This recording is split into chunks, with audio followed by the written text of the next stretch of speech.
Au Cameroun, des grandes villes comme Yaoundé et Douala subissent quotidiennement des inondations dues à la pollution des déchets plastiques qui bloquent les drainages. Où se situent les responsabilités et quelles sont quelques solutions durables pour éradiquer ce phénomène?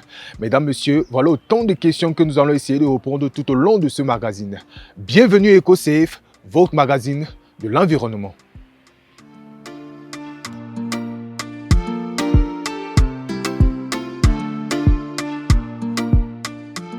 Dans l'objectif premier de lutter contre la pollution des déchets plastiques, plusieurs initiatives locales ont été mises en place, notamment le recyclage des bouteilles en plastique pour fabriquer des pavés et aussi des chaises en plastique. Quel est le secret qui se cache derrière une telle initiative? Nos reporters sont allés sur le terrain. Question de palper la chose du doigt, c'est dans ce reportage.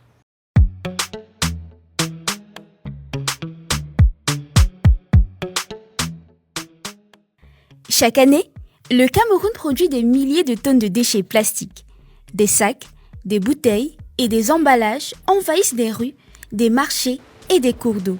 Ce fléau, lent à se dégrader, étouffe l'environnement. Pourtant, certains citoyens décident de transformer au lieu de jeter. À Yaoundé, la capitale du Cameroun, où les pluies entraînent les plastiques vers les égouts, des initiatives locales redonnent espoir. Jobarte Ndjamou, fondatrice de l'association bénévole des océans, récupère des bouteilles pour fabriquer des fauteuils. J'ai découvert que l'océan avait beaucoup de problèmes. Il y avait problème de surpêche, il y avait problème de pollution, il y avait problème de changement climatique. Je me suis agrippée sur la pollution. J'ai dit qu'il fallait que je fasse quelque chose.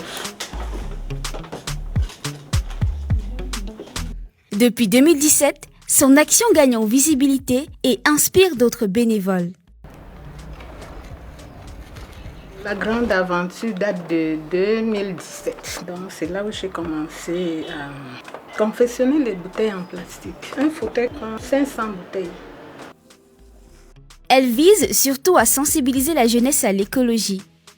Si on pouvait déjà former les jeunes, que chaque jeune ait un fauteuil chez lui, on réduirait le taux de la pollution au Cameroun.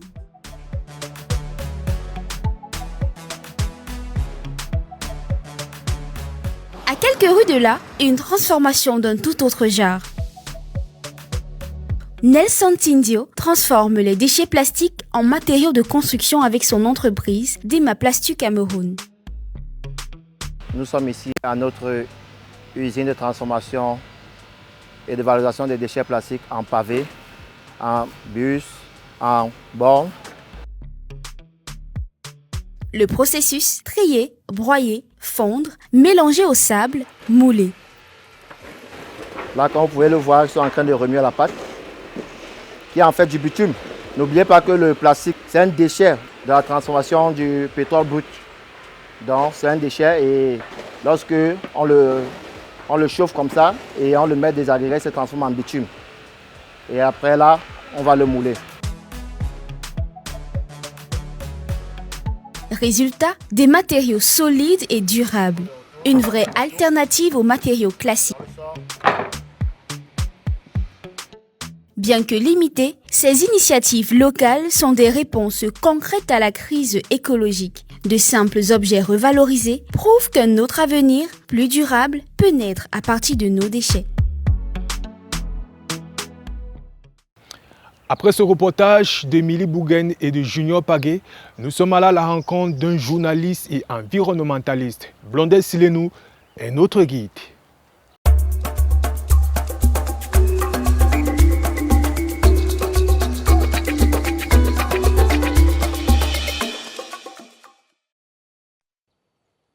Comment vous allez, monsieur, si je vais bien et vous? Très bien, merci.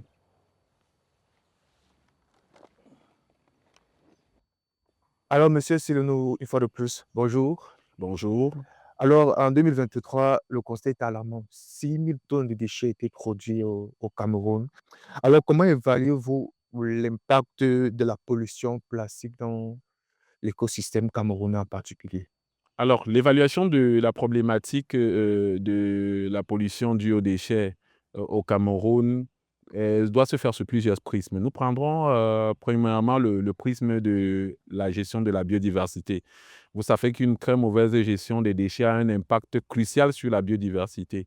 Je prendrai le cas des plastiques qui se retrouvent quelquefois dans les océans, empêchant ainsi le développement. Vous voyez, quand vous allez par exemple dans les mangroves où les poissons sont censés faire leur nidation et leur développement, cela a un impact conséquent sur la nidation parce que les plastiques empêchent véritablement les populations de poissons d'atteindre les zones où elles devraient faire cette nidation qui participe ainsi à la multiplication de cette espèce. Directement, on voit le corollaire juste derrière, c'est celui de l'économie parce qu'il faut savoir que derrière cette problématique de la pêche au Cameroun notamment, on a un sérieux problème. En fait, on a une corrélation directe avec l'économie. Il y a une bonne frange de la population qui se sert de cette activité-là pour se nourrir et pour créer de la richesse. Ainsi donc, lorsqu'il n'y a pas de poissons, où voulez-vous que les pêcheurs aillent prendre leur gagne-pain?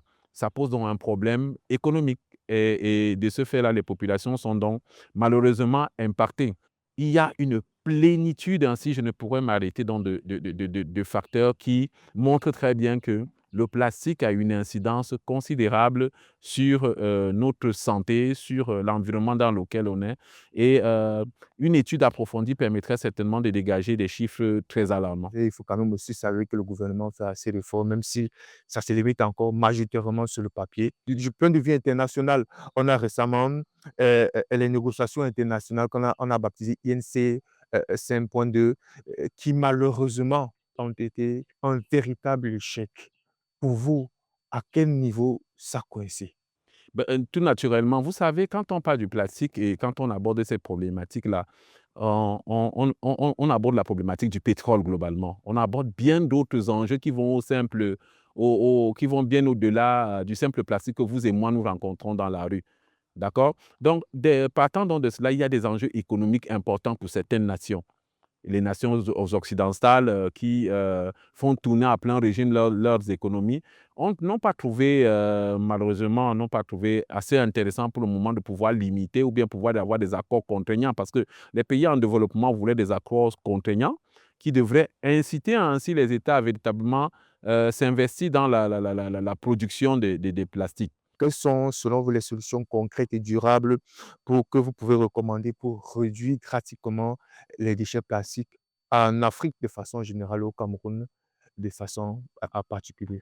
Les solutions sont là, elles sont connues de tous. Ouais. Par exemple, prenons le cas du Cameroun. L'une des choses que nous préconisons au sein de la société civile, notamment au sein de l'organisation Jeunes Volontaires pour l'Environnement, il est clair que si nous partons par exemple sur le prisme du compostage à domicile, qui est une solution que nous avons développée avec une autre organisation, nous partons de ce prisme-là, nous réduirons à près de 98% les déchets. Parce qu'il faut dire que le déchet au Cameroun, en majeure partie, est essentiellement constitué de déchets organiques.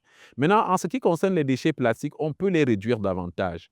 Il faudrait davantage, en termes de solutions, de s'appuyer sur l'existant. Il y a des solutions, les jeunes ont fait des innovations importantes et je crois que si on s'engage, si on se donne pleinement dans ce sens-là, on ira certainement vers des résultats assez probants dans les semaines ou dans les jours qui suivent. Alors, M. Blondel-Sile, nous sommes allés à la rencontre des Camerounais. Question de leur poser la question à savoir où est-ce que se situent les responsabilités au niveau des déchets que nous observons dans la ville de Yaoundé. Alors, Claude Mendoa et Joseph Loga sont allés à la rencontre de quelques-uns. C'est dans ce Vox Pop que nous vous proposons.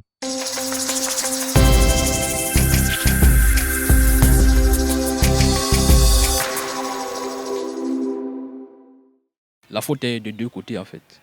Nous avons des mauvaises habitudes et le gouvernement qui ne fait pas bien son travail. Parce que si on avait de la paix, on avait la moralité de stocker ces plastiques-là sur un endroit, ça permettait aussi aux agents des communes de les ramasser facilement. Pour moi, c'est les deux, quoi. Si l'État nous met les bacs à ordures sur les routes, on peut s'en sortir. Même nous les citoyens, on n'est pas obligé de déposer les saletés ou bien les plastiques partout. Tu peux garder et puis aller jeter là où tu vois, où il y a les ordures. Moi, je donne le tort à l'État parce que c'est l'État qui devait sensibiliser la population de ne pas jeter les ordures en route. Quand l'État ne les sensibilise pas, n'importe qui fait comme il veut. Je pense que le premier point pour moi, c'est l'éducation. Comment gérer la poubelle à partir de nos maisons. Moi, je me dis que les pouvoirs publics peuvent déjà s'organiser pour obliger les gens à avoir des poubelles organisées, si je peux le dire. Et puis, il y a quelque chose par rapport à ces poubelles. Moi, je saute les plastiques. C'est que notre nourriture donne trop de poubelles. Enfin, moi, je me dis, il faut organiser les poubelles et éduquer les gens.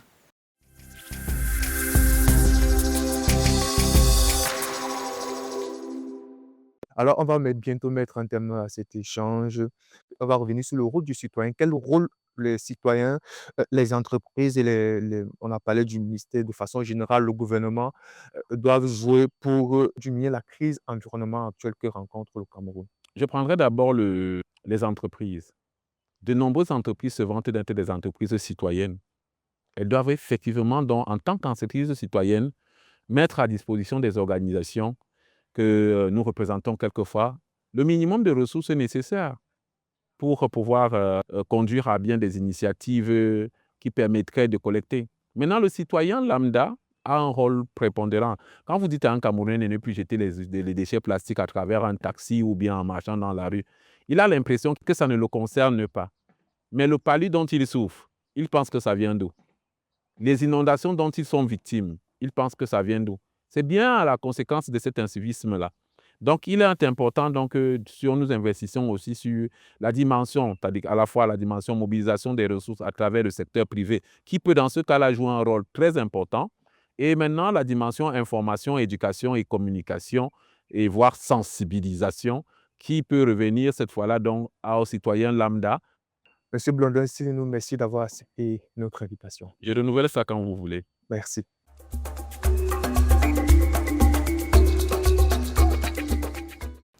Et c'est avec cet entretien que nous allons mettre un thème à ce magazine. Mesdames et messieurs, retrouvons-nous la semaine prochaine. Nous allons aussi parler d'un sujet assez particulier, la déforestation en zone rurale. Mesdames et messieurs, c'était EcoSafe, votre magazine de l'environnement.